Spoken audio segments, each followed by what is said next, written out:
Hello and welcome to the video celebrating my 1 year on YouTube.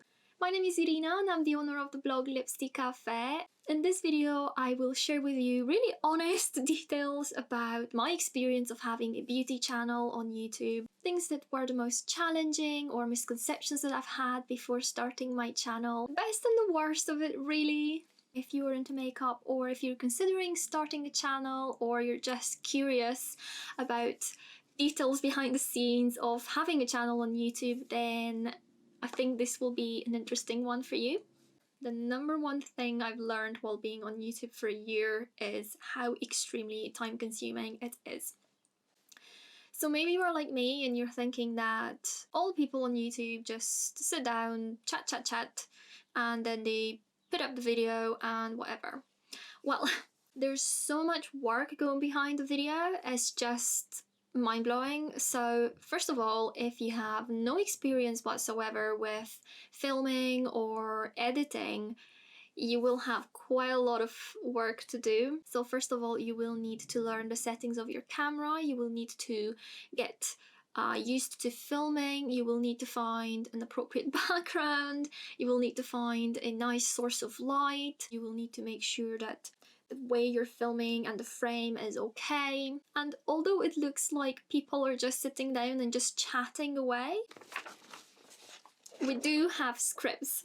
The truth is you need to think of the subject matter of your video, you need to think the things you want to say. Once you've finished filming something, it's very difficult to add information that you possibly forgot to talk about when you were filming. So you want to make sure you have all your ideas, at least, in place on a piece of paper or on a script, on a draft, to make sure that you're not forgetting to talk about the most important points and that there are no details you leave out. So once you've written your script, you found your background, you know how to use your camera, you also need to make yourself look presentable. You need to make sure your hair is clean, that you styled it, that you did your makeup, that you know the outfit you want to wear. It might seem like these are not the essential things when you are starting a beauty channel, but if you're not a public figure and if you don't have people that already know you, so if you start from absolutely bottom, no one knows who you are and no one knows what you know or what you're capable of, I feel like sitting down and filming, it's almost like going to an interview. The first impression needs to be brilliant. As in, if you were talking about makeup and tips and tricks and things like that, and your makeup looks really bad in the videos, probably the chances are that people will not return to your channel. And once you finally got ready, you sat down, you have everything in place, you're filming your video, editing is extremely time consuming. So if you don't know anything about it, then you will spend days trying to edit the first footage you have, the first few videos. I am still experimenting with editing. Now, that being said, if you start a beauty-related channel, chances are you love to sit down and have an excuse to dress up and do your makeup and style your hair and just get ready for something. For example, you might have no reason to just dress up and do a colourful smoky eye or a black smoky eye or wear a bright red lip, but your channel will give you the opportunity to do these things and play with makeup and talk about it to people that love it. And then the truth is that all that pain with finding the background and learning how to film and learning how to edit, I think you're learning invaluable skills for today's digital era. So the fact that you know how to film, the fact that you know how to use a camera, the fact that you know how to use editing tools for videos can prove to be really, really helpful. But you're not even done, because you will also need to find a title for your video, you will need to find a description, you will need to prepare a feature image. I mean, these are all details and it's going to be your decision how much time you're spending on them. Number 2, it could be expensive. So when you first think of it, YouTube is free and uploading videos is free and you can certainly use your phone to film and just not pay a lot of attention to the technical details. The truth is that this goes back a bit to what I was saying, that you need to look your absolute best in the videos. So if your camera is very low quality or you just don't really care about your equipment, that is fine, except for the fact that if you're showing makeup and reviews, and I feel like it's important for the video to have a quality that allows the viewer to see the textures of your skin, the textures of the products, how they sit on your skin. And you can certainly film with your phone. I've never tried that. I just have a camera. But if you don't already have a camera, and if you don't have a modern smartphone, you might have to invest in a camera first. The editing programs can be very pricey as well. I tried to use a few that were free, but the free software usually leaves a watermark on your video, or they are extremely basic. If you have a MacBook, you can use the iMovie, and I guess that's for free. I'm not really sure how complex that one is. Most people pay for their editing software, so that is going to cost you a bit of money. And then if you want to add music or transitions or effects on your editing, those things usually cost you additional money. Then you also need quite good light. And I'm currently just using natural light, but using natural light solely is not the best, because you will have the autumn and the winter and early spring when natural daylight is going to be quite limited. So if you have a busy lifestyle or a busy life, you're going to have very limited amounts of time to film, and maybe then there's going to be a storm or whatever reason you will not be able to film. So the best thing would be to purchase studio lights, or just make sure that you have a nice source of natural light.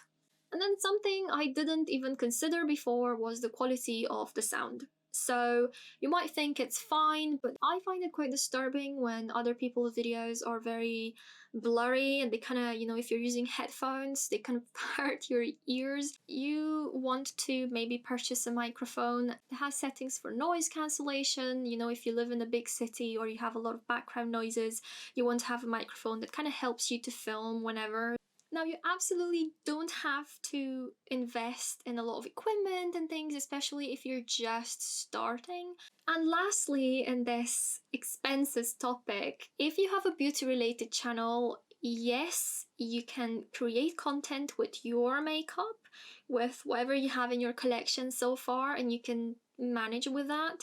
However, you might want to spend a bit more on products, so you have more things to talk about and you have more things to try and more things to review. For example, you might have one eyeshadow palette and that's going to be more than enough for you, but if you keep using the same eyeshadow palette in all your videos for like a year or two, it can be a bit boring. So you might want to diversify more and spend a bit more on beauty, which again, if you have a beauty related channel, I don't think that's going to be a drawback. Speaking about budgets and affordability is so different from person to person, so it's going to be your decision and it's going to be different for everyone. Number 3, it does not make you rich. Speaking about expenses and money, there is a misconception that everyone that has a YouTube channel, and especially on the beauty side, everyone is making a ton of money. So certainly there are a lot of success stories. But the thing is, we usually only hear about the success ones. We only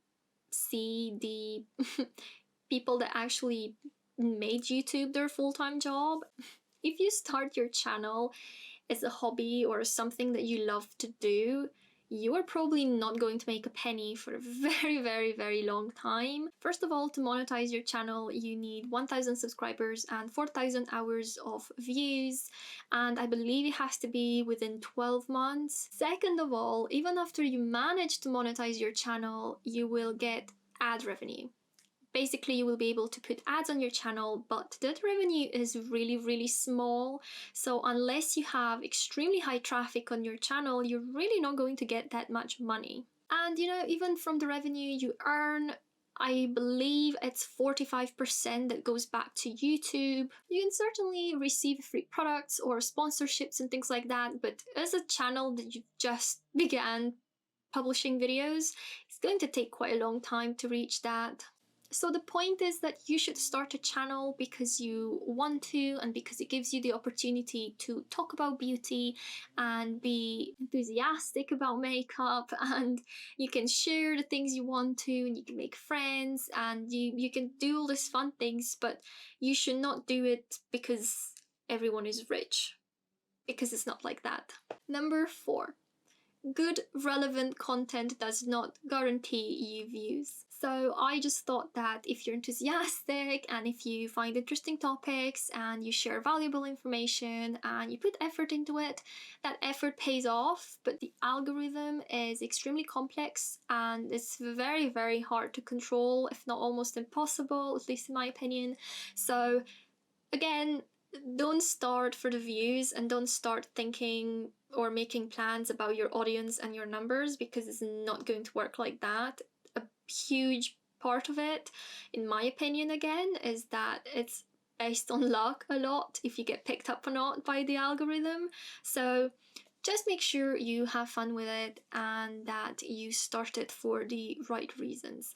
Number 5, it will improve your public speaking. Watching yourself on footage is going to be extremely cringy. You will see all the errors you make while talking, you will see all the faces you make when talking. You will basically watch yourself for a very, very long time and really learn the way you look and the way you behave when you talk. Filming is a solitary activity. You just sit down and you look at your camera and you just talk. So it might seem like, what does it have to do with public speaking? By seeing yourself on the footage, by understanding how you look, and by seeing how others really perceive you when you talk, I found that it really helped with my public speaking and that it really gave me confidence for that. Number 6. There's a lot of marketing involved into having a beauty channel. If you think that you will just film this and that and you will post, that's fine. I mean, you don't have to do it for any other reason, or you don't need to expect anything out of it. You can just enjoy the production of your content. However, you might want to think about the right title. You might want to do some market research about what people are interested in at the moment within the beauty community, what products are popular at the moment, what people would like to see. So you might want to review, a new hyped eyeshadow palette.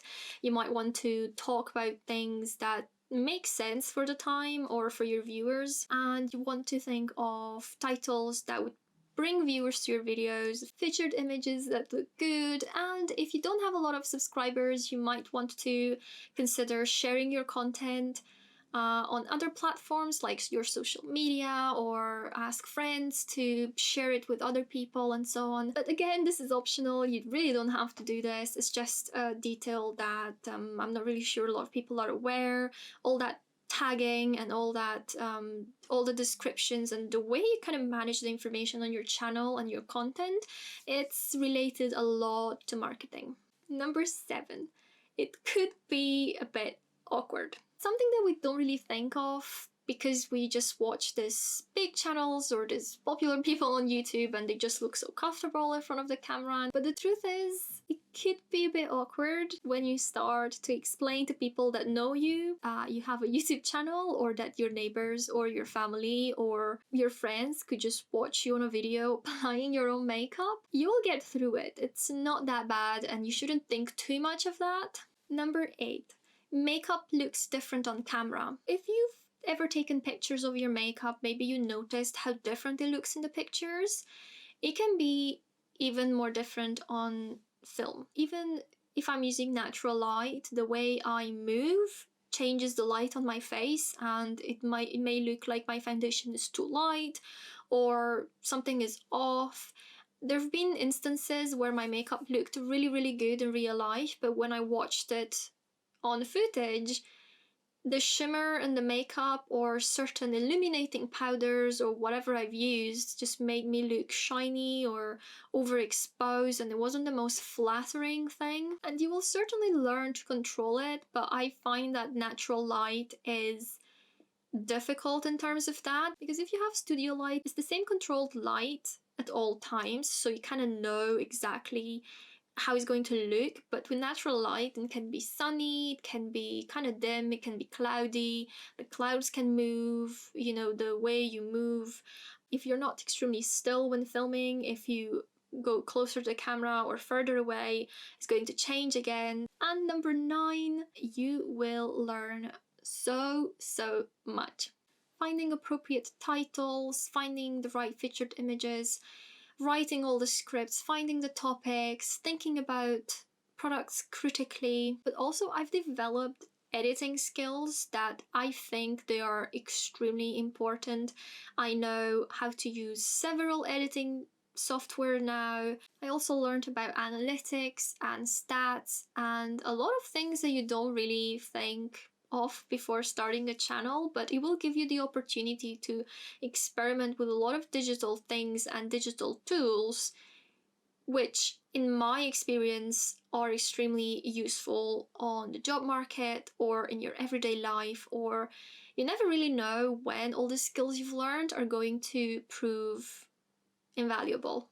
Although it takes a lot of time and this and that and everything I've mentioned before, having a YouTube channel is something that allows a beauty lover to really experience their love and passion for makeup. Having a beauty channel, for me, it means that I get to play with makeup. I can sit down and I can apply my makeup, I can talk about it, I can talk about the textures, about tips and tricks, I can talk about what people have said about products, I can analyze things, something that I always really loved to do. And the truth is, your immediate friends or family might not be extremely interested in your continuous chatter about makeup. So if you're very passionate about makeup and beauty and you're really itching to talk about it and review it and apply makeup and share your looks and things, then it's a beautiful opportunity and it's your chance to do that without any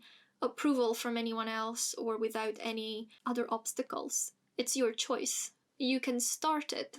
I hope these things were interesting and that you've learned something from it. And please let me know in the comments down below if anything I've said surprised you, or what are your beliefs or misconceptions about having a channel on YouTube? And also, if you have a beauty channel yourself, do let me know in the comments what was your experience with it and what you've learned. Make sure you check my other videos as well and that you have a look around my channel because I really enjoy it and it's very special to me. Thank you so much for watching. I hope to see you again very soon. Bye!